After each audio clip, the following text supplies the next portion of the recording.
एक बार की बात है, सत्य के समय में एक छोटा सा राजा था जिसका नाम वैभवपुर था।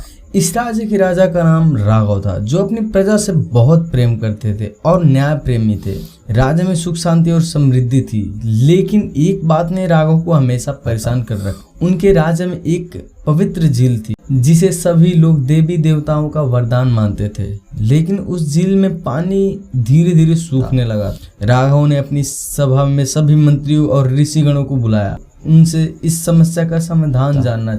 सभा में एक वृद्ध ऋषि जिसका नाम वशिष्ठ था, उन्होंने बताया, राजन, ये झील भगवान वरुण की कृपा से बनी है, लेकिन कई वर्षों से प्रजा का आचरण सही नहीं है। लोग धर्म और नियमों का पालन नहीं कर रहे हैं। यही कारण है कि झील का पानी सूख रहा है। झील को फिर से भरने का एकमात्र उपाय है कि कोई व्यक्ति अपनी निस्वार्थ भक्ति से भगवान वरुण को प्रसन्न करे। राजा राघव ने इस बात को सुना और खुद भगवान वरुण की पूजा करने का निश्चय किया। वे अपनी पत्नी रानी सुशीला और कुछ सेवकों के साथ झील के पास पहुंचे और वहां तपस्या शुरू कर दी। कई दिनों तक राजा राघव ने उपवास रखा और भगवान वरुण का ध्यान किया, लेकिन कोई चमत्कार नहीं हुआ। एक दिन जब राजा निराश होकर झील के किनारे बैठे थे, तभी वहां एक साधारण ग्वाला जिसका नाम मधु था वो आया।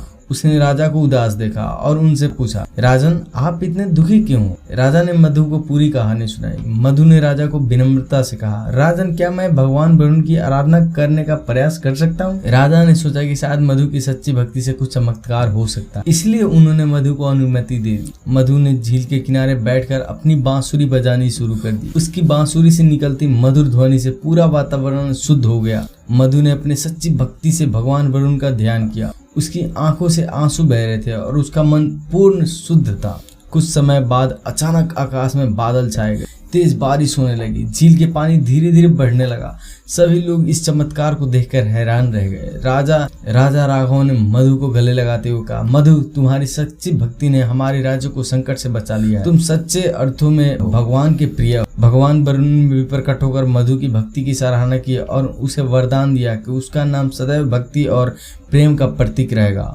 राजा राघव ने मधु को राज्य का मुख्य सलाहकार बना दिया और उसकी भक्ति की कहानी पूरे राज्य में फैलाई। इस प्रकार मधु की सच्ची भक्ति ने न केवल राज्य को बचाया, बल्कि लोगों को ये भी सिखाया कि ईश्वर को पाने के लिए धन, बल या राज्य सत्ता की नहीं, बल्कि सच्चे मन और निस्वार्थ भक्ति की आवश्यकता होती है। तब से वैभवपुर में सभी लोग धर्म और सत्य के मार्ग पर चलने लगे और राज्य में फिर से सुख शांति लौट आई।